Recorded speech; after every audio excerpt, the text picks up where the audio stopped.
Ang guhit na para sa akin pagdadaig ipagsapalaran sa mga makatatan ang pinagulat kaya naman check saga. Good morning and welcome sa aking munting channel. Good morning and welcome sa aking munting channel. Narito po ang ating pakaabangan dito nga sa FVJ ang Batang Quiapo.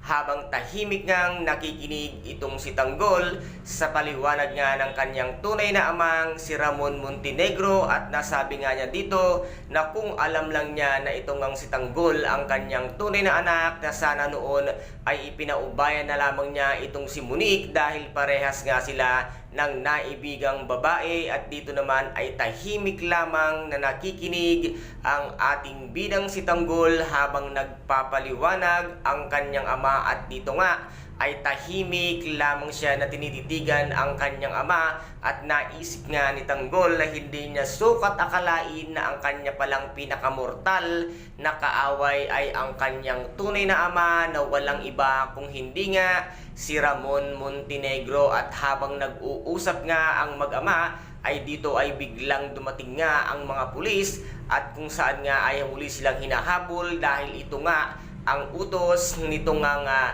si Rigor, at sinabi nga niyang sila ang nagtangka sa kanyang buhay, at dito naman ay makakatakas nga sila at makabalik kaya sila sa mansyon ng mga Montenegro. At dito na kaya isama nito ngang si Ramon ang kanyang tunay na tagapagmana at nag-iisang anak na ang ating bidang si Tanggol Montenegro. At dito ay mapag-aalaman din nito ngang si Ramon ang ginawa nga nitong si Rigor kay Aling Marites, na ipinakulong nga ito dahil tinulungan nga silang makatakas ng kanyang anak na si Tanggol, kung kaya't dito ay gagawa ng paraan ito ngang si Ramon upang mailabas nga ng piitan si Aling Marites.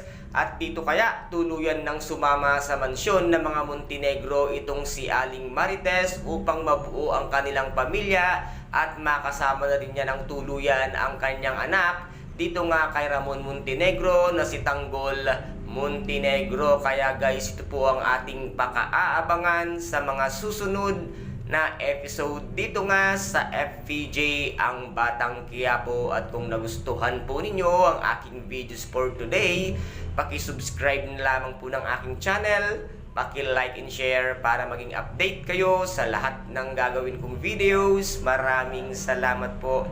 Ingat, God bless and bye-bye!